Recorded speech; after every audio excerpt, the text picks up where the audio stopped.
welcome back to the channel. You might know me as a futurist, a psychic, a prophet, whatever.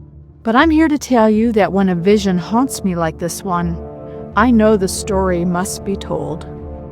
Imagine, if you will, a Europe swallowed by darkness, tearing itself apart. And it all leads to one thing. This is the prophecy of the Great Purge of 2070, European edition. And this is how the vision goes. Fire! Fire! First, what's a purge? It's a systematic elimination, often brutally so, of a group deemed a threat. Think forced starvation or internment, all to cleanse a society. European and Russian history is scarred by purges. Stalin's Great Purge claimed over 1 million Soviet lives in the 1930s. The Holocaust eradicated 6 million Jews under Nazi rule, and the Holodomor, Stalin's engineered famine, starved millions of Ukrainians in 1932 and 33, an atrocity that fuels Ukraine's deep resentment towards Russia to this day, despite some Ukrainians' alliances with Hitler during World War II. These are just a few of the bloodiest stains on Europe's violent, dark past.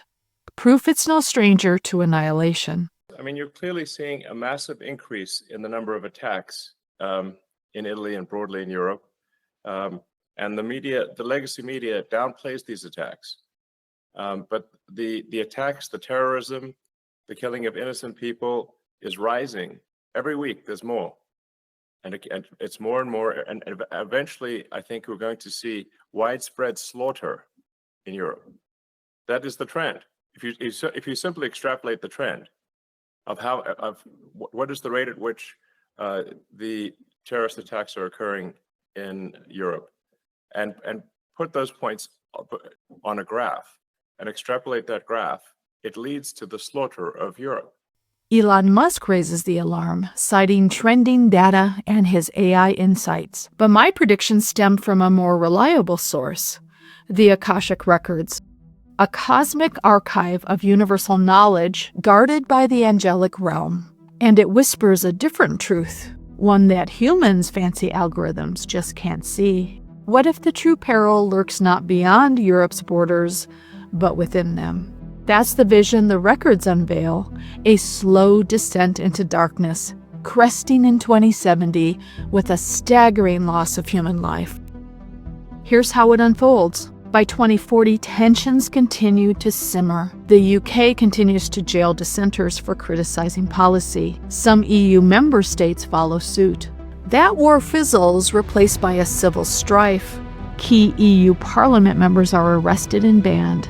A flicker of hope, but it's short-lived. Boy, does Europe love its Hitler-esque leaders. Between 2040 and 2050, authoritarian regimes rise, thugs running a real police state across the continent. Corrupt and lazy law enforcers, worse than the EU ever was, trample every citizen's rights, all under the thumb of the elite European castle dwellers. From 2050 to 2060, the people push back, taming the beastly system the elites try to force upon Europe. Hope rekindled after decades of shadow. Yet the dark forces woven into Europe's fabric don't go silently. By 2060, they claw back power with seductive technologies. AI that dulls the mind, dangles false promises, and forges a coalition of the willing. This hive mind, a lethal web, awaits a single command to turn inward and devour its own. This isn't terrorism, it's Europe's festering core, a land forged in war and elitism, from feudal lords to Hitler's ascent under their strings. Now wielding powerful AI, the castle dwellers stand ready to carve Europe's population apart, not in a sudden blaze, but a slow bleed, surging into massive deaths by 2070 with engineered famines. Stalin's playbook reborn. Even the elite aren't spared. As Europe spirals, they too fall prey to the monster they've unleashed. Elon Musk sees foreign terror tearing apart Europe, but I see it coming from within. History screams its warning. When European elites scorn the masses, rivers of blood flow. The threat that I worry the most about vis-a-vis Europe is not Russia, it's not China, it's not any other external actor. And what I worry about is the threat from within, the retreat of Europe from some of its most fundamental values, values shared with the United States of America. Now, I was struck that a former European commissioner went on television recently and sounded delighted that the Romanian government had just annulled an entire election. He warned that if things don't go to plan, the very same thing could happen in Germany too.